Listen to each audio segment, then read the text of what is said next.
Hashtag story outline, I can't be alone tonight. Hashtag main characters, Sarah Martinez, 29, city marketing executive, recently divorced, car breaks down during storm. Jake Thompson, 34, third-generation cattle rancher, widowed father of 8-year-old Emma Thompson, 8, Jake's daughter, loves animals and making new friends. Miguel Santos, Jake's ranch foreman and close friend. Hashtag story arc overview, part 1, the storm and rescue. Sarah's luxury sedan breaks down on a remote Wyoming highway during a severe thunderstorm.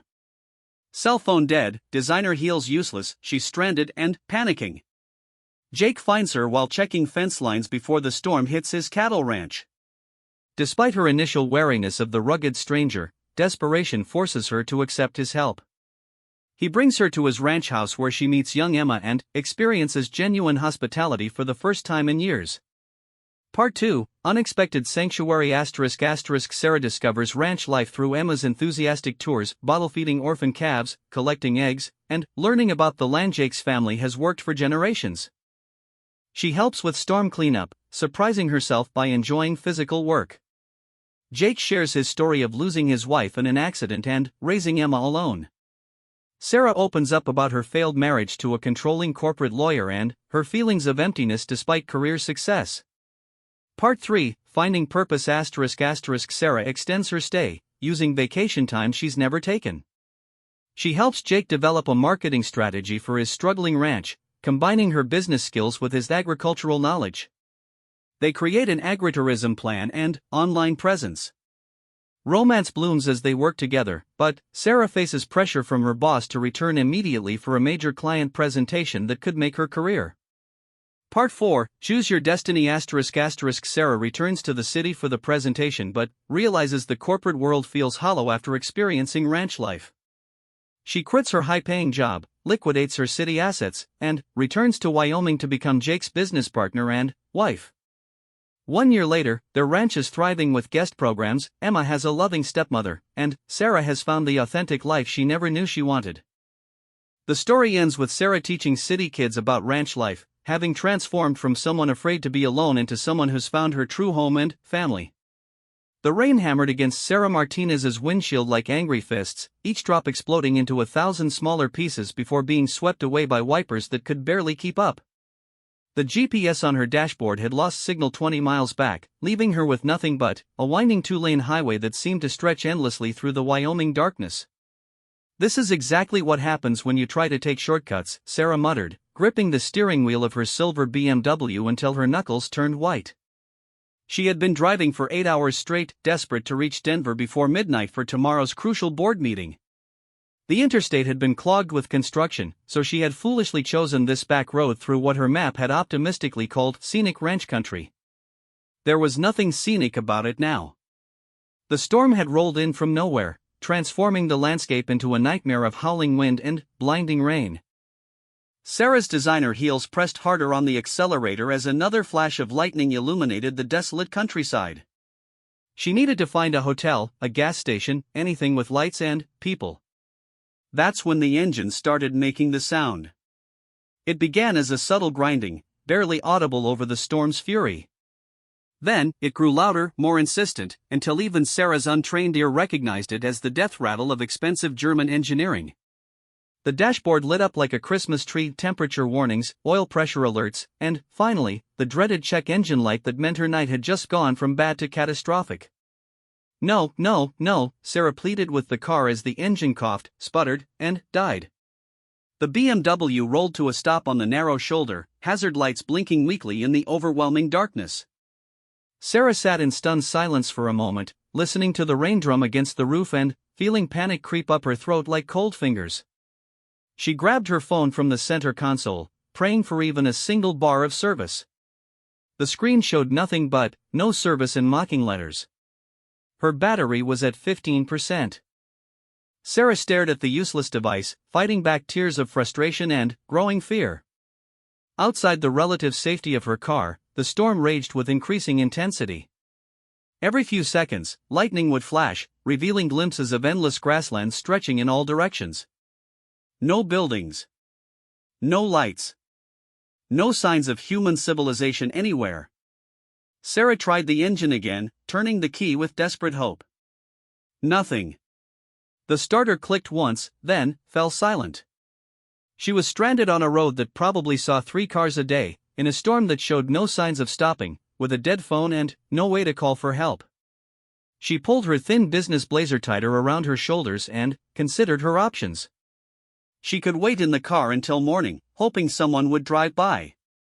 She could try walking, though her 3-inch heels and the torrential rain made that option seem suicidal. Or she could simply sit here and panic, which seemed to be winning as the most likely choice.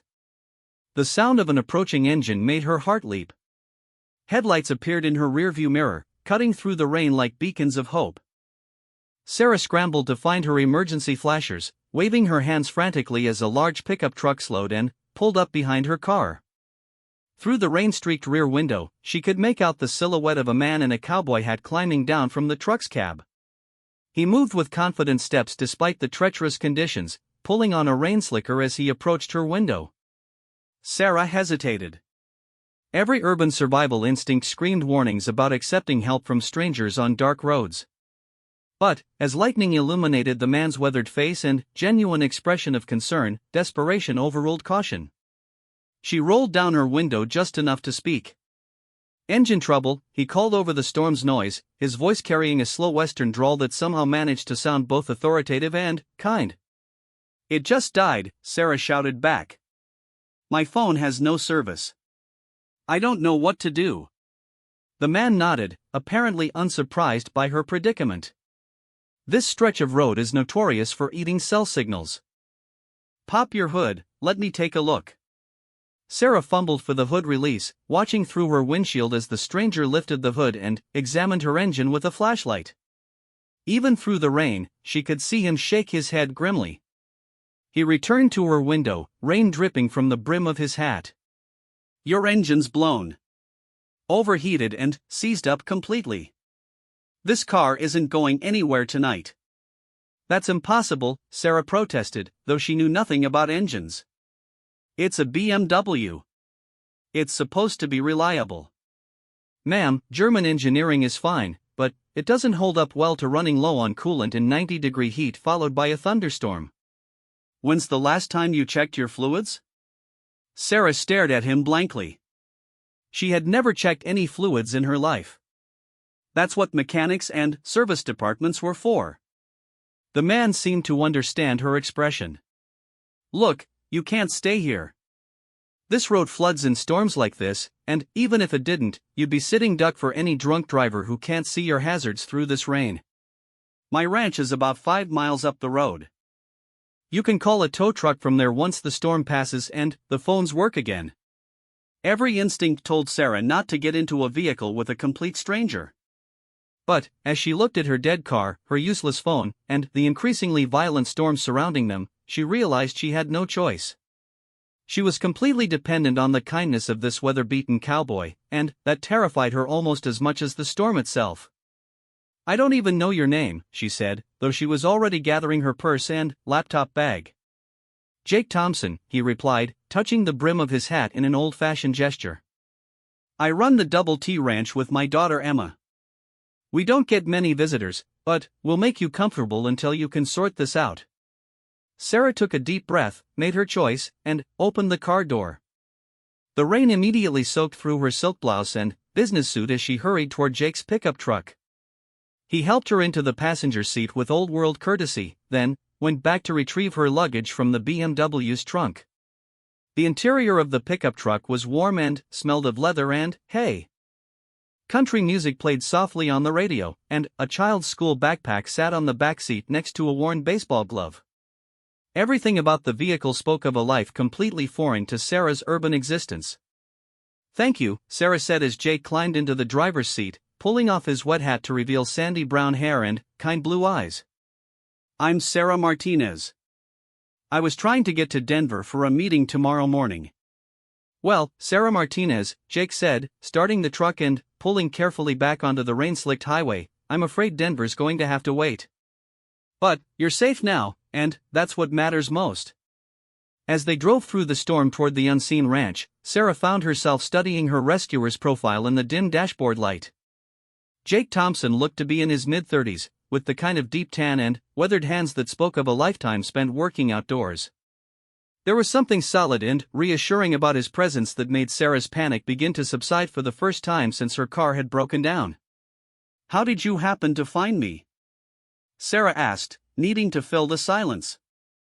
"I was checking the fence line along the main road before the storm hit," Jake explained, navigating the truck expertly through a particularly deep puddle. "Weather like this can spook the cattle, and we need to make sure they don't break through and wander onto the highway. Lucky thing I decided to do one more pass." Sarah nodded, though she had no idea what checking fence lines involved or why cattle would be affected by storms. Her world of board meetings and quarterly reports had prepared her for many challenges, but rural emergencies weren't among them. They turned off the main highway onto a gravel road that led through what appeared to be an endless sea of grassland. Lightning continued to flash, giving Sarah brief glimpses of rolling hills and distant mountains. Despite her circumstances, she had to admit the landscape held a raw beauty that her city-trained eyes weren't accustomed to seeing. "There's the house," Jake said, pointing ahead to where warm yellow lights glowed through the storm.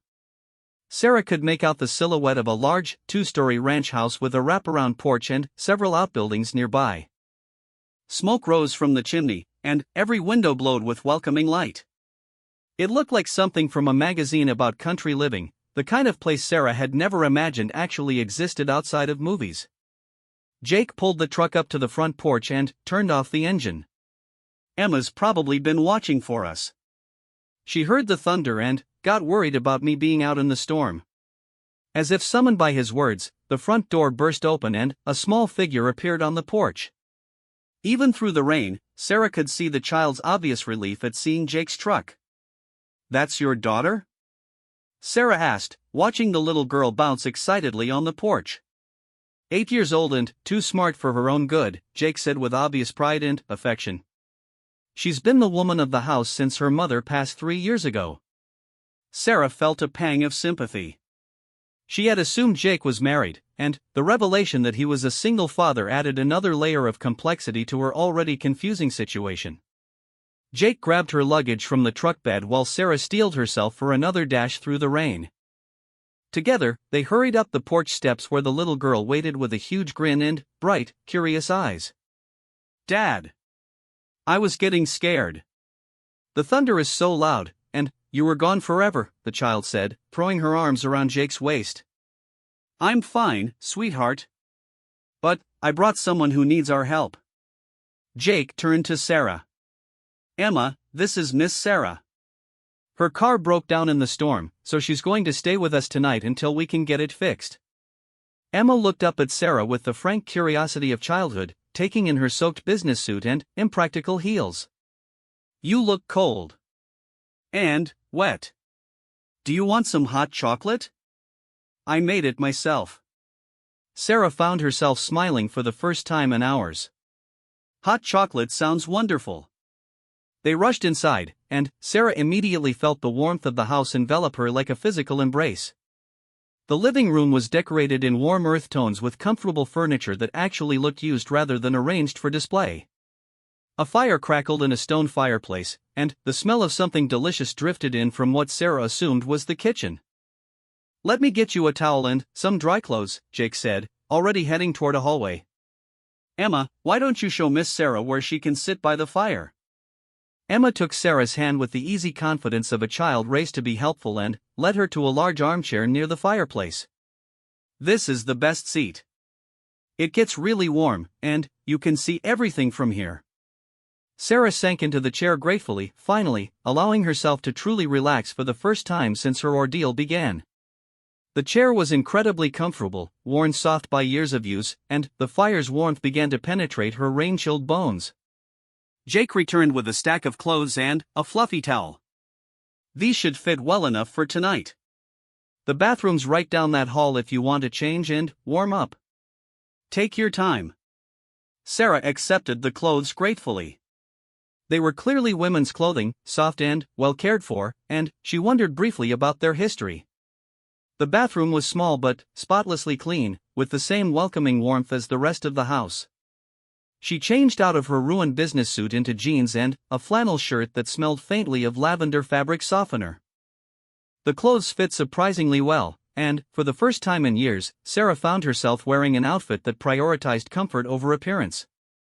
When she returned to the living room, Emma was waiting with a steaming mug of hot chocolate topped with marshmallows. Jake had changed into dry clothes as well and was stoking the fire. "Better?" he asked, looking up from the fireplace. "Much better," Sarah admitted, settling back into her chair with the hot chocolate. The drink was rich and sweet, clearly made from scratch rather than a packet, and it warmed her from the inside out. "The phone lines are down until the storm passes," Jake said, settling into a chair across from her. "But you're welcome to stay as long as you need. We have a guest room upstairs that doesn't get much use." Sarah nodded, reality beginning to sink in. Her carefully planned business trip was ruined. Her car was dead on a remote highway. Her phone was useless.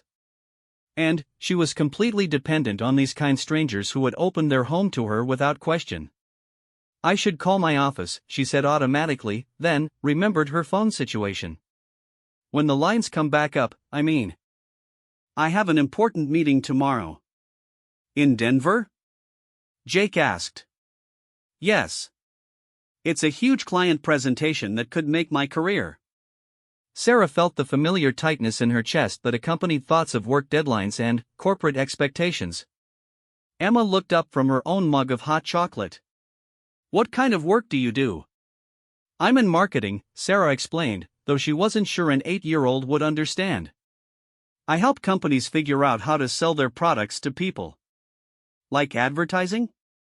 Emma asked with interest. "Exactly like advertising." "Cool. We learned about advertising in school. Mrs. Patterson says some advertising tricks people into buying things they don't need." Sarah found herself laughing at the child's straightforward observation. "Mrs. Patterson is very wise." Jake smiled at his daughter's comment. "Emma has strong opinions about most things. It's one of her best qualities." They sat in comfortable silence for a while, listening to the storm rage outside while the fire crackled warmly in the fireplace. Sarah found herself relaxing in a way she hadn't experienced in years. There was something profoundly peaceful about this simple domestic scene that her high-stress lifestyle had never provided. "Are you hungry?" Jake asked eventually. "I was just about to heat up some beef stew. It's not fancy, but it's filling." Sarah realized she hadn't eaten since grabbing a protein bar for lunch, and the smell of the stew was making her stomach growl audibly. "That sounds perfect."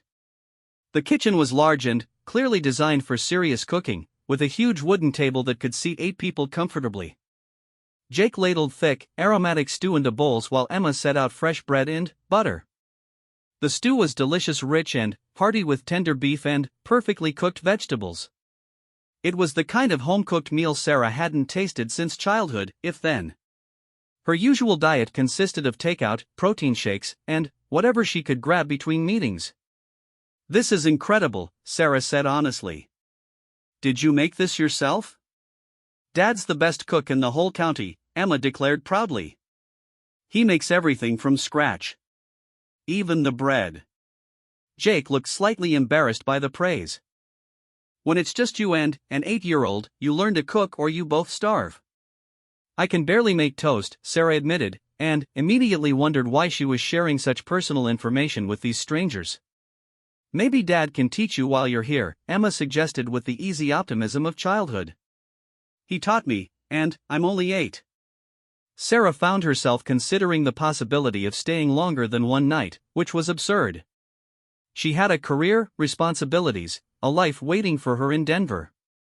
But, sitting in this warm kitchen, eating homemade stew with people who seemed genuinely glad for her company, that urban life felt very far away indeed. The storm showed no signs of abating as they finished dinner. If anything, the thunder seemed louder and the rain more insistent against the windows. Jake checked his weather radio and shook his head grimly. "Looks like this system is going to be with us until tomorrow afternoon at least. The roads are already flooding in low areas, so even if your car was working, it wouldn't be safe to travel tonight." Sarah nodded, accepting what she couldn't change. "I appreciate you letting me stay. I know this must be inconvenient." Not inconvenient at all, Jake assured her. We don't get many visitors out here, especially not ones with such interesting stories to tell. What kind of stories? Sarah asked, curious about his perception of her life. Well, you're clearly successful, educated, probably travel all over for work. That's a whole different world from what Emma and I know. Sarah considered his words. Her life probably did seem glamorous from the outside, the corporate job, business travel, expensive car. But, sitting in this kitchen, she couldn't remember the last time she had felt as comfortable and genuinely welcome as she did right now. Different doesn't necessarily mean better, she said quietly, surprising herself with the honesty. Jake studied her face in the warm light of the kitchen lamp, and Sarah had the unsettling feeling that he could see more than she intended to reveal. There was something about his steady blue eyes that invited confidence, made her want to share thoughts she usually kept carefully hidden. Emma yawned hugely, and Jake immediately shifted into father mode. Time for bed, kiddo. You've got school tomorrow if the roads are clear. But, I want to hear more about Miss Sarah's job, Emma protested, though her eyelids were clearly drooping. Miss Sarah will still be here in the morning, Jake said gently but firmly. Go brush your teeth and get ready for bed. I'll be up in a few minutes to say goodnight. Emma hugged Sarah impulsively before heading upstairs. I'm really glad Dad found you. It gets lonely sometimes with just us. After Emma disappeared upstairs, Jake and Sarah sat in the comfortable silence of the kitchen. The storm continued outside, but inside the house felt like a safe haven from all the chaos of the world. She's a wonderful child, Sarah said softly. She's my whole world, Jake replied simply. Losing her mother was hard on both of us, but Emma adapted better than I did. Kids are resilient in ways adults never manage to be. Sarah wanted to ask about his wife, about what had happened, but it felt too personal for someone she had known for only a few hours. Instead, she helped him clear the dinner dishes, falling easily into a domestic rhythm that felt surprisingly natural. The guest room is upstairs, second door on the right, Jake said as they finished cleaning up. There are extra blankets in the closet if you get cold. The bathroom is right across the hall. Thank you, Sarah said, meaning it more than she had ever meant those simple words. For everything. I don't know what I would have done if you hadn't found me.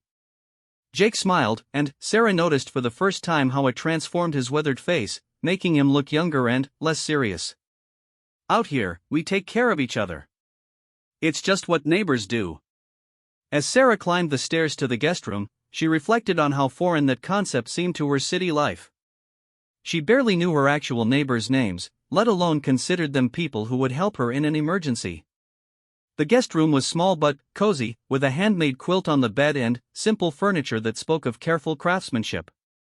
Sarah sat on the edge of the bed and, finally, allowed herself to process everything that had happened to her in the space of a few hours. This morning, she had been Sarah Martinez, marketing executive, completely in control of her carefully planned life. Tonight, she was a stranded stranger dependent on the kindness of people whose existence she had never even considered. And, somehow, despite the complete disruption of her plans, she felt more at peace than she had in months. Through the guest room window, Sarah could see the storm still raging across the dark landscape. But, inside this house, surrounded by warmth and genuine hospitality, she felt safer than she had in her luxury high-rise apartment with its security systems and doorman. For the first time since her divorce 18 months ago, Sarah fell asleep without dreading the loneliness of tomorrow. Sarah woke to the sound of roosters crowing and sunlight streaming through unfamiliar curtains. For a moment, she lay in the comfortable bed completely disoriented, wondering where she was and why she could hear farm sounds instead of city traffic. Then, the events of the previous night came flooding back: the storm, the broken car, Jake Thompson's rescue. She reached for her phone on the nightstand and was relieved to see 2 bars of service had returned. The time showed 6:47 a.m., earlier than she usually woke even on workdays. A string of missed calls and urgent text messages filled her screen, all from her boss demanding to know why she hadn't checked in and reminding her about this morning's presentation. Sarah's stomach clenched as she scrolled through the increasingly frantic messages. Richard Blackstone was not a patient man under the best circumstances, and unexplained absences from his key personnel ranked somewhere between treason and murder in his personal code of business ethics. She quickly dialed his number, dreading the conversation but knowing it couldn't be postponed. "Where the hell have you been, Martinez?" Richard's voice exploded through the phone before she could even say hello. "The Meridian presentation is in 4 hours, and you're nowhere to be found. Please tell me you're in the hotel lobby with everything ready to go." "Richard, I'm so sorry. My car broke down in a storm last night outside of Laramie. I'm stranded at a ranch with no way to get to Denver in time." The silence on the other end was more terrifying than his yelling had been. When Richard finally spoke, his voice was dangerously quiet. "Let me understand this correctly. You missed the most important presentation of your career because you decided to take a scenic route through the wilderness? It wasn't like that. The interstate was backed up with construction, and I thought I could save time. I don't want to hear your excuses. The Meridian Group represents $40 million in potential revenue. Do you understand what $40 million means to this company? To your career?" Sarah closed her eyes, feeling the familiar weight of corporate pressure settling on her shoulders like a lead blanket. "I understand, Richard. But there's literally nothing I can do from here. I'm in the middle of nowhere with a dead car." "Then, you'd better figure out how to not be in the middle of nowhere. Rent a car. Charter a plane. Hitchhike if you have to. But you will be in that conference room at 11 o'clock, or you can start looking for a new job." The line went dead, leaving Sarah staring at her phone with a mixture of anger and panic. She had worked for Blackstone and Associates for 6 years, climbing the corporate ladder with 60-hour weeks and sacrificed weekends. Her entire identity was wrapped up in her professional success, and now it was all hanging by a thread because of circumstances completely beyond her control. A soft knock on the door interrupted her spiraling thoughts. "Miss Sarah?" Emma's voice called. "Dad says breakfast is ready if you're hungry." Sarah took a deep breath and tried to compose herself. "I'll be right down, Emma."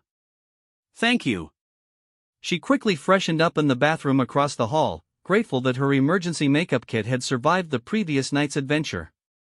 The face that looked back at her from the mirror was pale and stressed, but at least presentable. Downstairs, she found Jake and Emma at the kitchen table sharing what appeared to be a feast of pancakes, bacon, eggs, and fresh fruit. The morning sunlight streaming through the windows revealed details about the house that the storm had hidden the night before. Everything was clean and well-maintained, but clearly built for function rather than show. The furniture was solid wood, worn smooth by years of use. Family photographs covered the mantelpiece and walls, pictures of Jake and Emma, an older couple who must be his parents, and a beautiful woman with Emma's bright eyes who Sarah assumed was Jake's late wife. "Good morning," Jake said, looking up from his plate with the same easy smile she remembered from the night before. "Coffee's fresh, and there's plenty of food." "Thank you, but I really can't stay for breakfast," Sarah said, accepting the offered cup of coffee gratefully. "I need to figure out how to get to Denver as quickly as possible. My boss is not happy about the missed meeting." "The roads are still pretty bad from the storm," Jake warned. "And your car isn't going anywhere without a new engine. The nearest town is Millerville, about 30 miles south. They might have a rental car place, though I doubt it." Emma looked up from her pancakes with concern. "Are you in trouble at work because of the storm? That doesn't seem fair." "Life isn't always fair, sweetheart," Sarah said automatically, then immediately regretted the bitter tone in her voice. This innocent child didn't deserve to hear her work frustrations. "But you couldn't help it," Emma persisted. "Dad always says you can only control what you can control. Everything else is just weather." Jake shot his daughter a proud look. "That's exactly right. And sometimes the weather gives us opportunities we didn't expect." Sarah wanted to argue that there was nothing opportunistic about professional disaster, but something in Jake's calm demeanor made her pause. She found herself really looking around the kitchen for the first time, noticing details that her stressed mind had missed. The morning light revealed a view through the kitchen windows that was absolutely breathtaking. Rolling grasslands stretched to distant mountains, painted in shades of green and gold by the early sun. Cattle grazed peacefully in nearby pastures, and the air coming through the open window was clean and fresh in a way that city air never managed to be. "How long have you lived here?" Sarah asked, momentarily distracted from her work crisis by the sheer beauty of the landscape. "My grandfather started this ranch in 1952, Jake said with obvious pride. "My father expanded it, and I've been running it since he retired 5 years ago. It's been in our family for 3 generations. "What kind of ranch is it?" "Cattle mostly. We run about 200 head of beef cattle plus some horses. It's not a huge operation, but it's a good living if you don't mind working hard and dealing with weather, market prices, and all the other things you can't control." Emma jumped up from her chair with sudden enthusiasm. "Want to see the baby calves? We have 3 that are being bottle-fed because their mothers couldn't take care of them. They're so cute." Sarah glanced at her phone again, weighing her options. Richard wanted her in Denver, but, short of sprouting wings, she wasn't going to make it in time. Maybe accepting the reality of her situation would be less stressful than fighting the impossible. "I would love to see the calves," Sarah heard herself saying, surprising everyone including herself. Emma's face lit up like Christmas morning. "Really? Dad, can we show her around the whole ranch?" Jake studied Sarah's face carefully. "Are you sure? You seemed pretty anxious about getting to your meeting." "My meeting is in 3 hours, and I'm at least 5 hours away by car even if I could find one to rent. I guess I might as well see what a real ranch looks like." Emma grabbed Sarah's hand and practically dragged her toward the door. "You'll love it. We have horses and cattle and chickens and 2 barn cats and the most beautiful meadow where wildflowers grow in the spring." Jake followed them outside, and Sarah was immediately struck by the vastness of the landscape. The ranch seemed to stretch endlessly in all directions, with outbuildings and corrals scattered across the property in a pattern that spoke of generations of thoughtful planning. The first stop was the barn, a large structure that smelled of hay and animals and something indefinably wholesome. Emma led them to a pen where 3 black and white calves immediately crowded toward the fence, looking for attention and food. "This is Buttercup, and that's Daisy, and the smallest one is Petunia," Emma explained, reaching through the fence to pet the animals. "Their mothers couldn't make enough milk, so we have to feed them with bottles 4 times a day." Jake retrieved 3 large bottles filled with milk replacement from a nearby refrigerator. "Want to try feeding one?" Sarah had never been close to farm animals in her life, but something about the calves' eager faces and Emma's excitement made her nod. Jake showed her how to hold the bottle so the calf could nurse, and Sarah found herself laughing as the hungry animal nearly pulled the bottle from her hands in its enthusiasm. "He's so strong," Sarah exclaimed, struggling to maintain her grip as the calf sucked vigorously. "That's Buttercup. She's the biggest eater of the 3, Emma giggled. "Dad says she's going to grow up to be the boss of all the other cows." As they worked their way around the ranch, Sarah found herself genuinely fascinated by the operation. Jake explained how they managed the pastures, rotated the cattle to prevent overgrazing, and maintained the complex balance of land, animals, and weather that made ranching successful. "It's like running a business where half your employees are animals who can't talk, and your main raw material is grass," Jake said with a grin as they watched a herd of cattle grazing in a distant pasture. "It sounds incredibly complicated," Sarah observed. "How do you keep track of everything?" "Lots of spreadsheets, believe it or not. We track each animal's health records, breeding schedules, feed costs, market prices. It's not all just cowboy intuition anymore." Sarah felt a familiar spark of interest. Managing complex data and finding patterns was exactly what she did in her marketing job, just applied to completely different challenges. They visited the chicken coop next, where Emma proudly showed off her responsibility for collecting eggs each morning. The chickens wandered freely around a large fenced area, pecking at bugs and looking generally content with their lives. "City people think chickens are stupid," Emma said, tossing scratch grain to the eager birds. "But they're actually pretty smart. They all have different personalities, and they remember who's nice to them." Sarah watched the chickens with new interest, noting how they interacted with each other and responded to Emma's presence. I always assumed farm animals were just animals. They're individuals, just like people, Jake said. The longer you work with them, the more you realize how much personality each one has. As the morning progressed, Sarah found herself relaxing in a way she hadn't experienced since childhood. There was something deeply satisfying about the physical work of ranch life, the immediate, tangible results of feeding animals, collecting eggs, and checking fences. "This is our hay barn," Jake explained as they entered another large building filled with enormous round bales of hay stacked to the ceiling.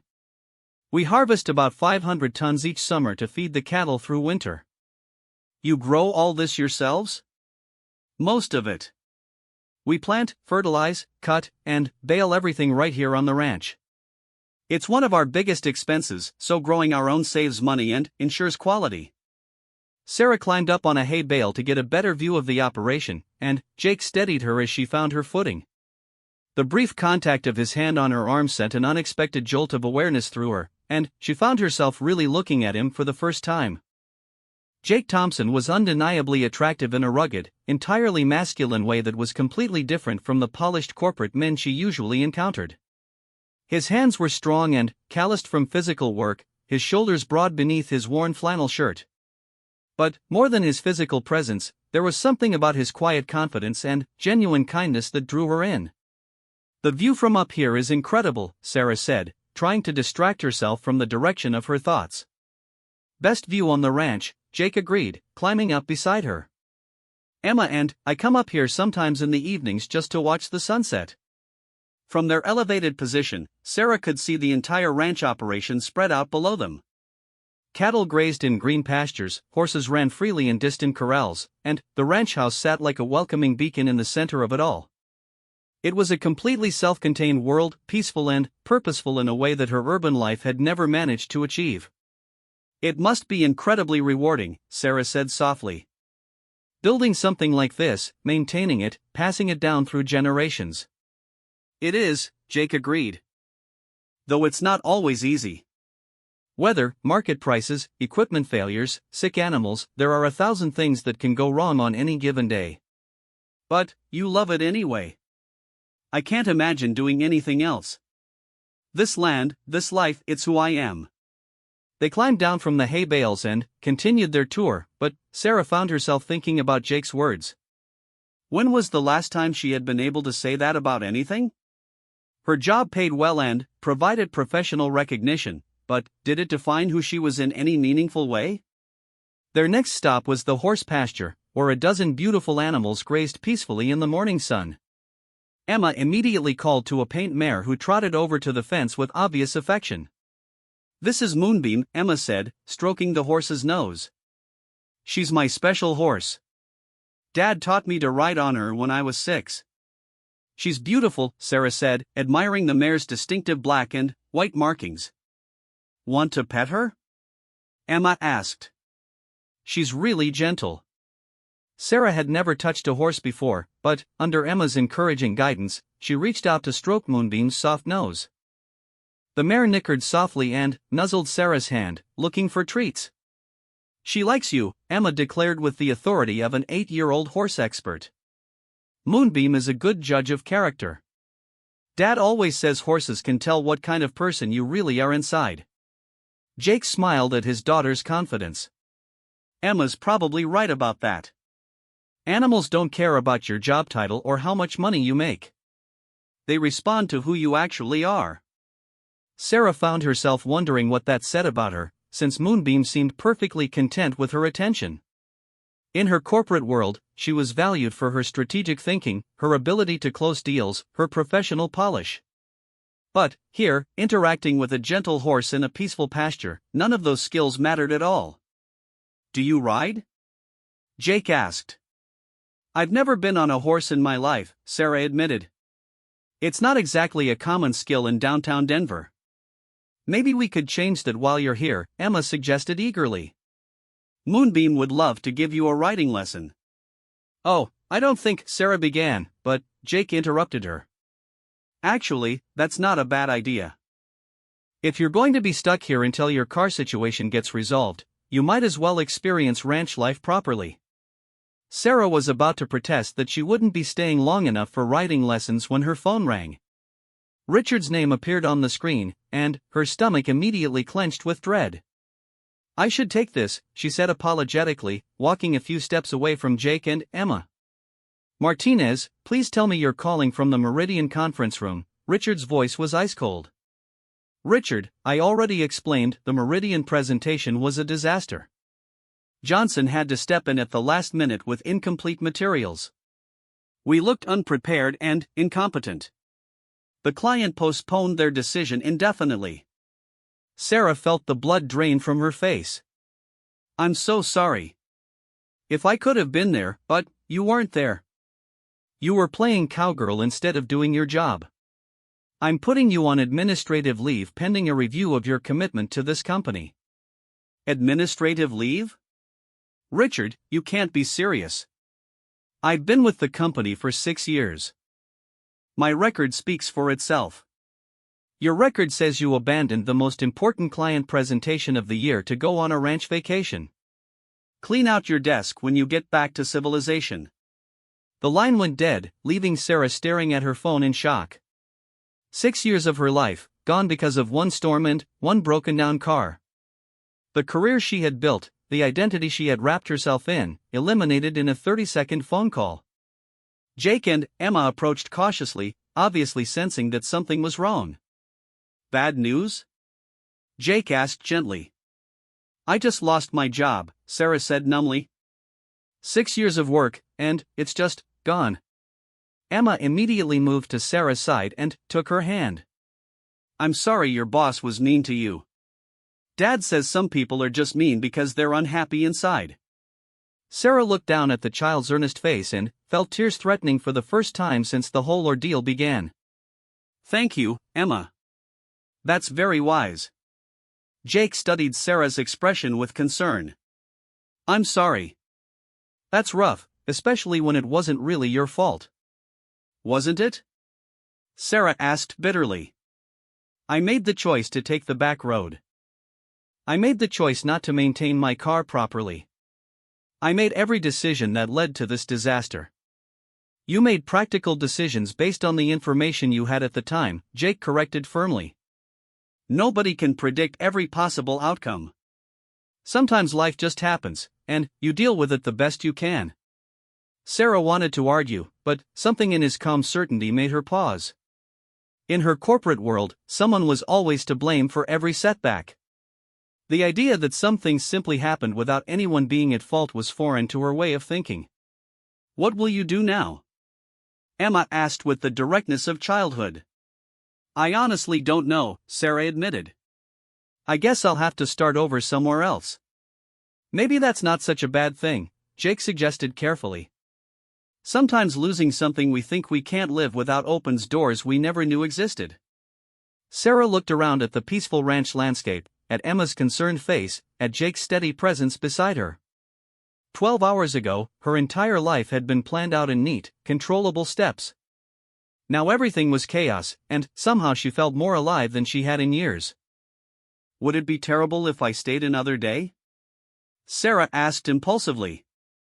"I mean, if I don't have a job to get back to." Emma's face lit up with joy. "Really? You want to stay longer?" "The offer stands as long as you need it," Jake said warmly. "And Emma's right about those writing lessons. Might be exactly what you need right now." For the first time since her phone conversation with Richard, Sarah smiled genuinely. "I think I'd like that very much." As they walked back toward the house for lunch, Sarah realized she had stopped thinking about Denver, about corporate deadlines, about the life she thought she was supposed to want. Instead, she found herself looking forward to bottle-feeding calves, learning to ride horses, and spending more time in this peaceful place where kindness seemed to be the most important currency. The woman who had been stranded here last night was disappearing, replaced by someone Sarah wasn't sure she recognized yet. And, for the first time in years, that unknown future felt like possibility rather than failure. 3 days had passed since Sarah's world turned upside down, and she was beginning to think that maybe upside down was exactly where she belonged. What had started as an emergency stay was evolving into something she couldn't quite name but didn't want to end. She stood in the ranch kitchen at sunrise, preparing bottles for the morning calf feeding. The routine that had seemed so foreign 3 days ago now felt natural, even necessary. Emma had taught her the exact measurements of milk replacer and warm water, and Sarah took pride in getting the temperature just right for each hungry calf. "You're getting pretty good at that," Jake observed from the doorway, coffee mug in hand and approval in his voice. Sarah looked up from her preparations, noting how comfortable this domestic scene felt. "I never thought I'd enjoy anything involving farm animals. Shows how much I knew about myself." "Maybe it's not about the animals," Jake suggested, moving to pour coffee for both of them. "Maybe it's about having work that feels meaningful." The observation hit closer to home than Sarah was prepared to admit. In her marketing career, she had always struggled to explain why her work mattered beyond generating revenue for already wealthy executives. Here, feeding hungry calves had immediate, obvious purpose that satisfied something deep in her soul. "I've been thinking about what you said about ranch management being like running a complex business," Sarah said as they headed toward the barn together. "I looked at your records last night, and I think there might be ways to improve your profit margins." Jake raised an eyebrow with interest. "What kind of ways?"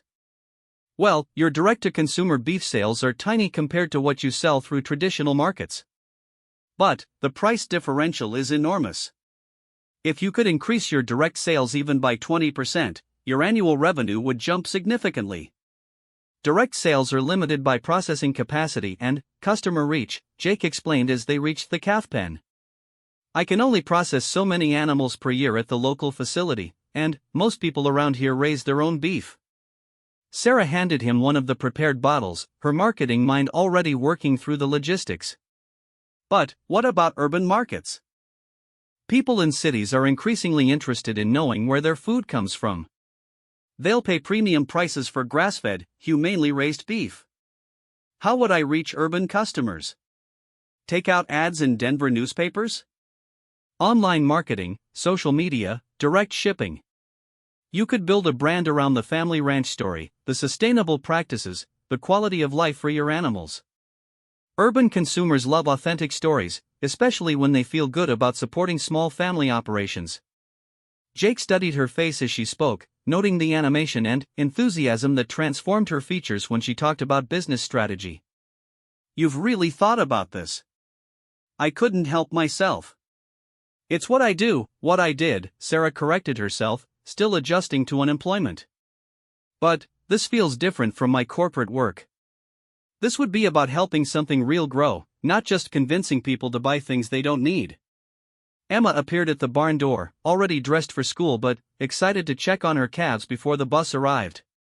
"Morning, babies," she called to the eager animals. "Miss Sarah, did you tell Dad about your idea for the website?" "Website?" Jake asked with interest. Sarah felt herself blushing slightly. "I may have sketched out some ideas for online presence. Just basic stuff, a website showcasing the ranch, online ordering system for beef sales, maybe some social media accounts to build customer relationships." She showed me on her laptop, Emma said proudly. It looked really professional. Much better than that old website Grandpa made that nobody ever visits. Jake laughed, acknowledging his family's limitations with technology.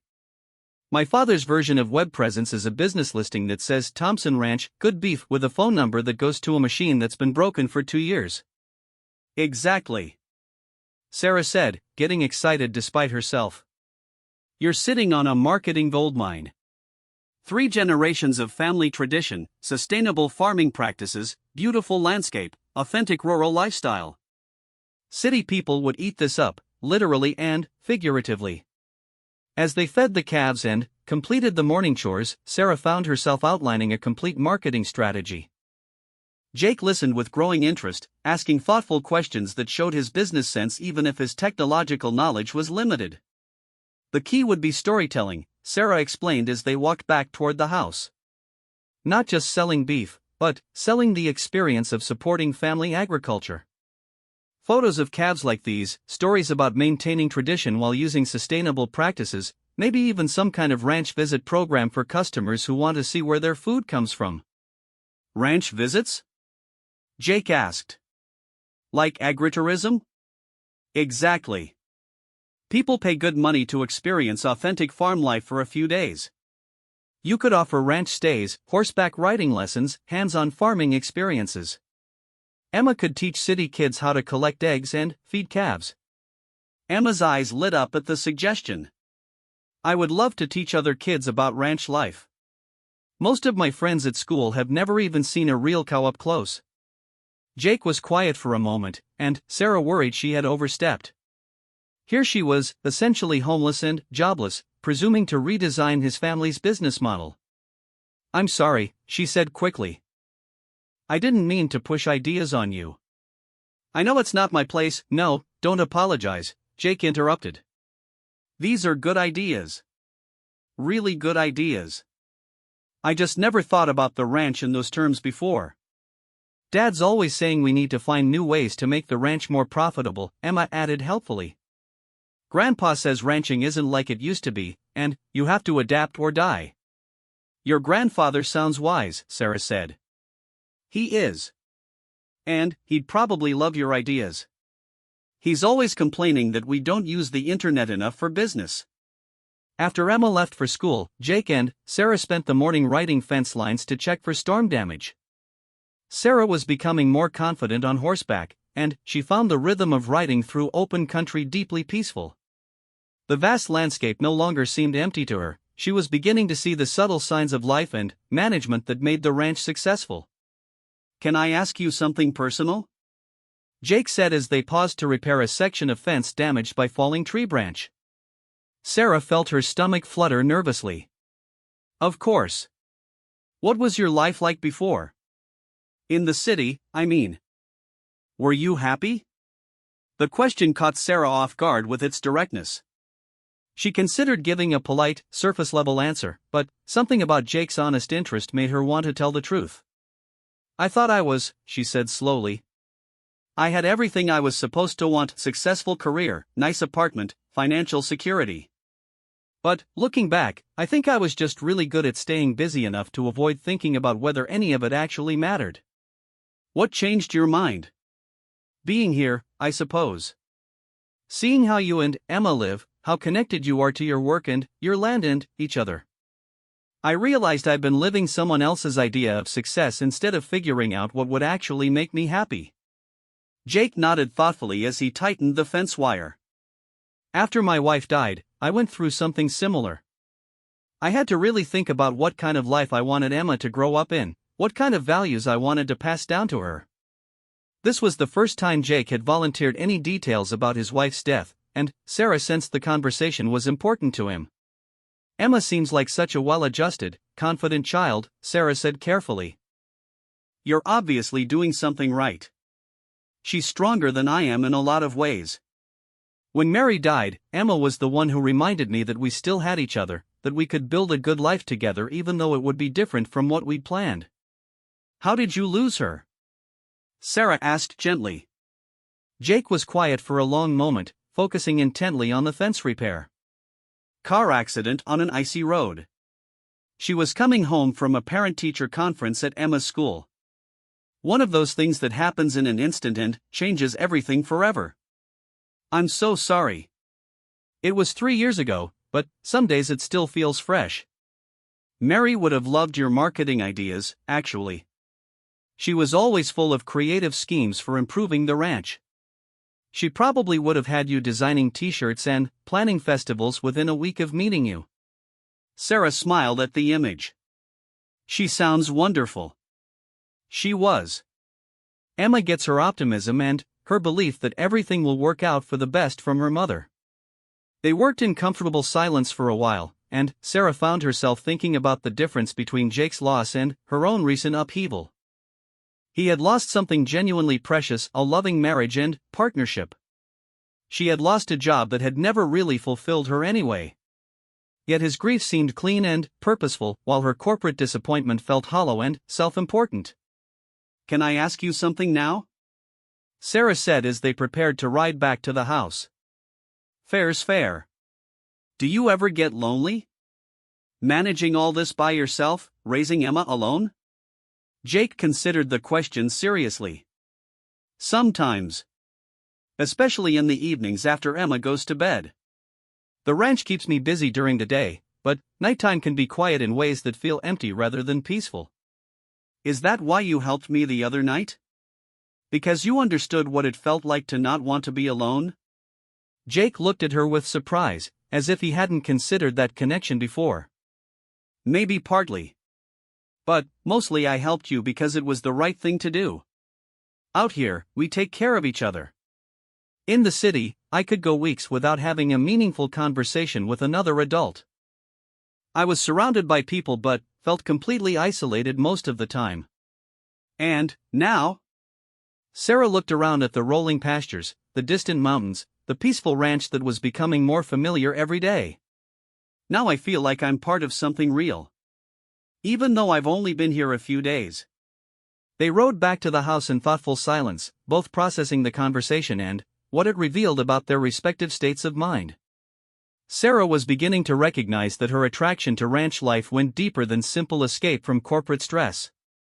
There was something about the rhythm of rural living, the connection to land and animals and authentic human relationships, that fed parts of her soul she hadn't even known were starving. That afternoon, while Jake worked in his office paying bills and managing ranch paperwork, Sarah set up her laptop on the kitchen table and began seriously developing the marketing ideas she had been sketching out. What had started as casual observation was evolving into a comprehensive business plan. She researched online beef sales, studied successful ranch websites, and analyzed social media strategies used by similar agricultural operations. The more she learned, the more convinced she became that Jake was sitting on significant unrealized potential. "Look at this," Sarah said when Jake emerged from his office for a coffee break. She turned her laptop screen so he could see the website she had been designing. "This is just a mock-up, but imagine if customers could see exactly where their beef comes from." The website featured beautiful photographs of the ranch landscape, the cattle grazing in green pastures, and Emma feeding the bottle calves. The text told the story of 3 generations of sustainable ranching, emphasizing quality of life for the animals and stewardship of the land. "Where did you get these photos?" Jake asked, studying the images. "I took them over the past couple of days." "You have such a photogenic operation, every angle looks like something from a magazine about rural living." Jake scrolled through the proposed website, reading the descriptions Sarah had written about their ranching practices and family history. "This makes us sound much more impressive than we actually are." "That's exactly the point. You're so close to what you do every day that you don't realize how remarkable it is to people who live in apartments and buy their food from grocery stores. This isn't just beef, it's a connection to authentic American agriculture." Emma arrived home from school as they were discussing online ordering logistics, and immediately gravitated towards Sarah's laptop to see the day's progress. "Oh wow, you used the picture of me and Buttercup," Emma exclaimed. "Can I show this to my friends at school? They're going to think it's so cool." "What do your friends think about you living on a ranch?" Sarah asked. "Most of them think it's kind of weird that we don't live in town. But some of them are really interested when I tell them about the animals and stuff. My friend Kayla wants to come visit sometime to see the horses." "See?" Sarah said to Jake. "Even local kids are interested in ranch experiences. Imagine how interested city kids would be." Jake was beginning to look seriously intrigued by the possibilities. What would something like this cost to set up? Website development, online payment systems, marketing, it sounds expensive. "The initial setup costs are minimal," Sarah assured him. "I could build the website myself using standard templates.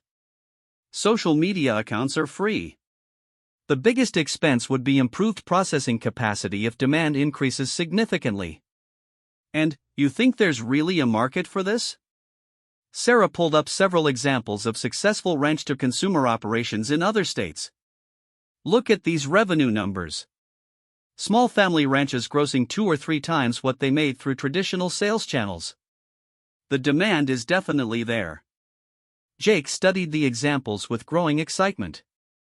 Some of these operations aren't much bigger than ours. Size doesn't matter as much as story and quality. You have both of those in abundance. That evening, after Emma went to bed, Jake and Sarah sat on the front porch discussing the business possibilities in more detail. The night was clear and mild, with stars visible in ways that city lights never allowed. Sarah had never experienced such complete darkness, and she found it surprisingly comforting rather than frightening. "I keep thinking there's a catch," Jake admitted. "These ideas seem too good to be true." "The catch is that it would require significant changes to how you operate," Sarah said honestly. "More customer interaction, more marketing effort, probably more paperwork and regulations. It wouldn't be the simple life you have now. But it might be a more financially secure life for Emma's future. That's the goal. And if the agritourism component works out, it could provide additional income while sharing ranch life with people who would never otherwise experience it." Jake was quiet for a long moment, looking out over the dark pastures where his cattle rested peacefully. "Mary always said this place had more potential than we were realizing. She would have loved these ideas. I think she would have loved seeing Emma grow up with financial security and the ranch staying in the family for another generation." "What about you?" Jake asked suddenly. "Where do you fit into all these grand plans?" The question hung in the air between them, loaded with implications neither of them had directly addressed. Sarah felt her heart rate increase as she considered how to answer. "I don't know," she said honestly. "I've never felt more useful or more content than I have these past few days. But I can't just stay here indefinitely without contributing something meaningful. Seems to me you're already contributing plenty. I mean financially. I can't be a permanent houseguest, no matter how much I enjoy it." Jake turned to look at her directly. "What if you weren't a houseguest? What if you were a business partner?" Sarah felt her breath catch. "What do you mean?" "I mean, what if we formalized this arrangement? You handle marketing, website development, customer relations, all the business stuff I'm not good at. I handle the ranching, the cattle, the land management. We split the profits based on investment and contribution." "Jake, that's incredibly generous, but I don't have any capital to invest. I don't even have a job anymore. You have skills and knowledge I need. Plus, you'd be living here, helping with Emma, contributing to the household. That's worth something too." Sarah stared at him in amazement. "You're serious?" "Dead serious. I think we could make this work, Sarah. The business partnership and..." He paused, seeming to search for the right words, "whatever else develops between us." The whatever else hung in the air like a promise and a question all at once. Sarah realized that her feelings for Jake had been growing steadily over the past few days, though she had been afraid to examine them too closely. The attraction was undeniable, but it went deeper than physical chemistry. She admired his quiet strength, his devotion to Emma, his connection to the land and the work that sustained them. "I care about you," Jake continued softly. "I care about you more than I ever expected to care about anyone again. And Emma adores you. These past few days, watching you become part of our life here, it's felt like coming home," Sarah finished, understanding exactly what he meant. "Yes. Like the family we were meant to be." Sarah felt tears pricking her eyes. "Jake, I don't know anything about ranching or rural life or being a stepmother to a wonderful 8-year-old girl. You don't have to know everything right away. You just have to be willing to learn and to stay." Sarah looked out over the dark landscape that was becoming more familiar every day, then back at the man who had rescued her from more than just a storm. The old Sarah would have been terrified by such a dramatic life change, would have insisted on careful planning and risk assessment. But that Sarah had been fired for missing one meeting, had been living a hollow existence that looked successful from the outside but felt empty within. "I want to stay," she said quietly.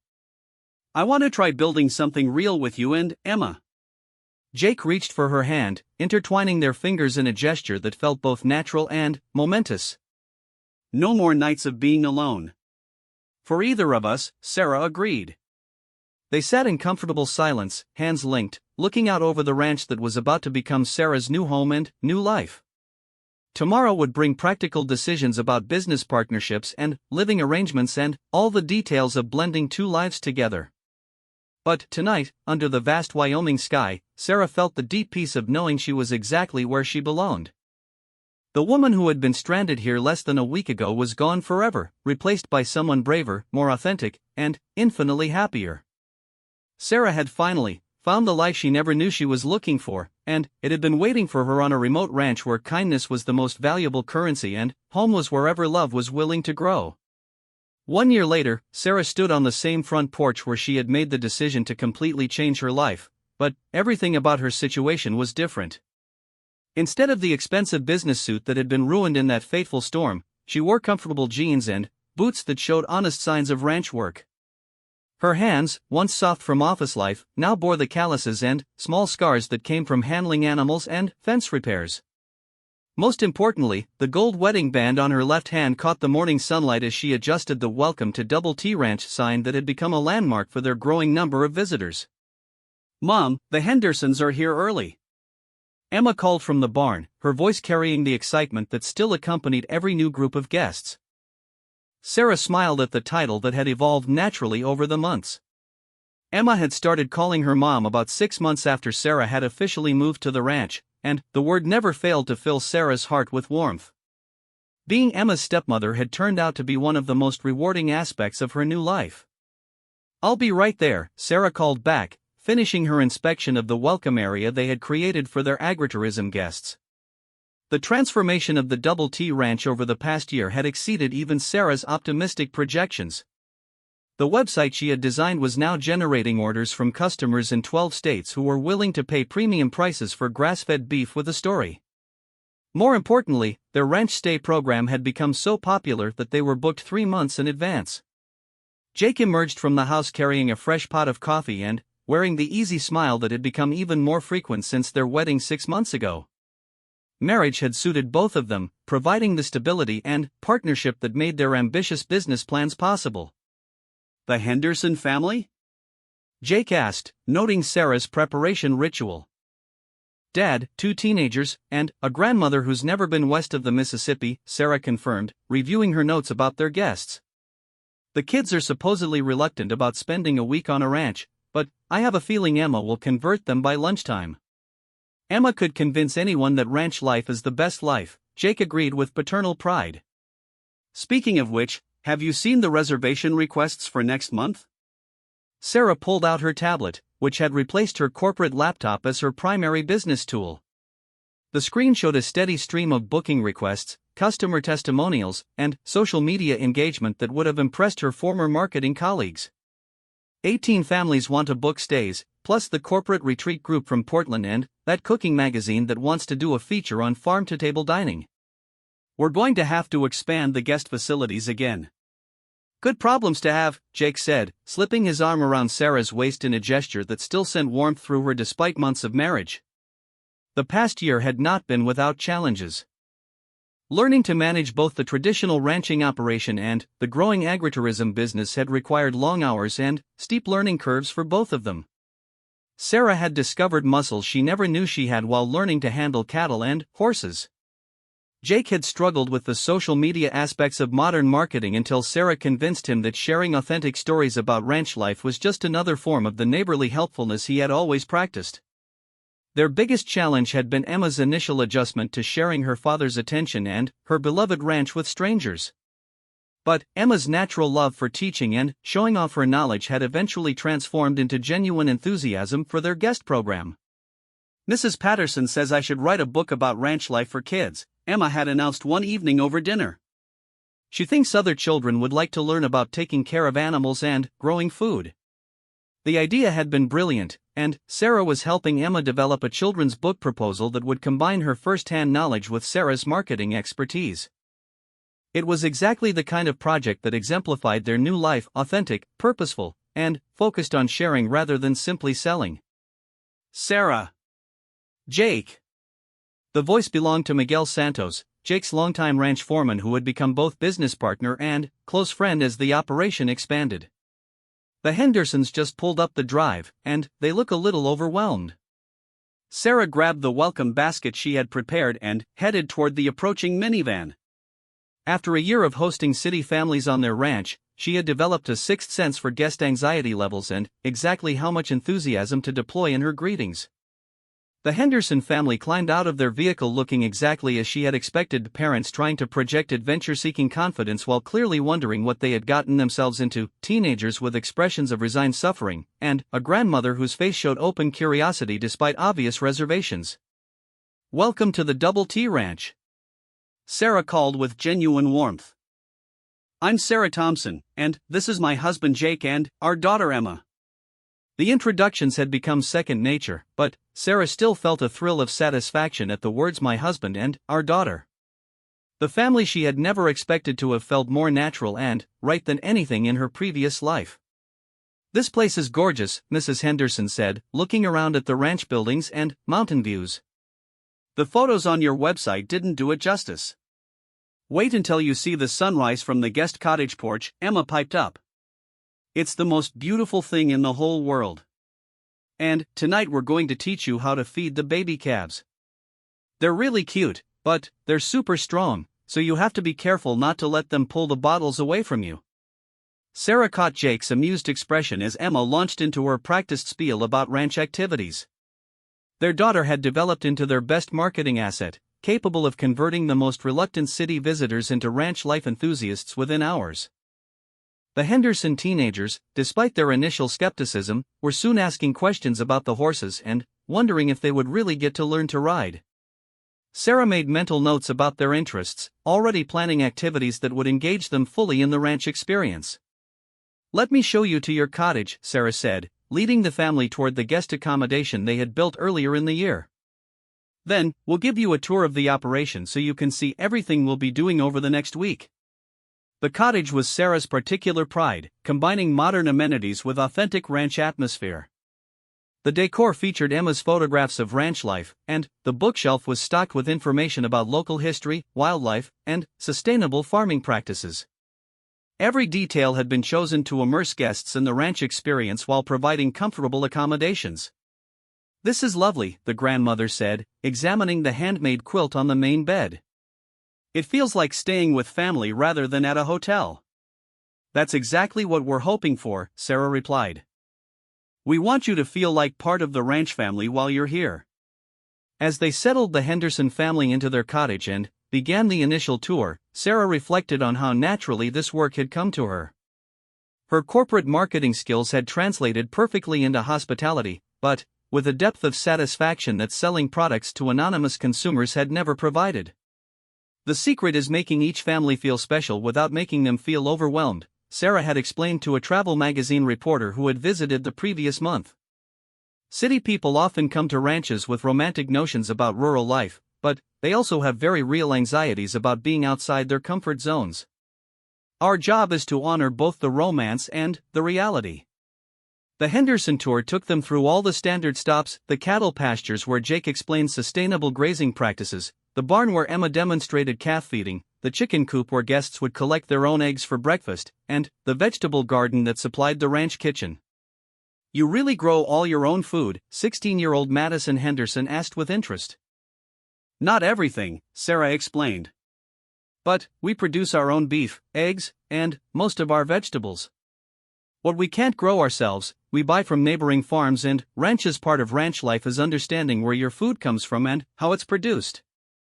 "It's like the opposite of my life in Chicago," Madison said. "I get most of my food from vending machines and drive-thrus." Jake and Sarah exchanged glances, recognizing the moment when urban teenagers began to grasp the fundamental differences between rural and city living.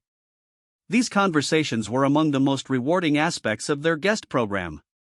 "Tonight we'll cook dinner together using ingredients from our garden and beef from our own cattle," Emma announced.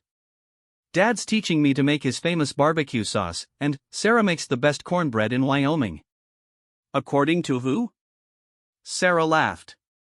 "According to everyone who's ever eaten it," Emma replied with 8-year-old certainty. The afternoon continued with horseback riding lessons, during which Sarah watched the Henderson teenagers shed their urban cool as they experienced the simple pleasure of connecting with gentle horses. She had learned to read the exact moment when guests stopped thinking about ranch activities as entertainment and began experiencing them as genuine life skills.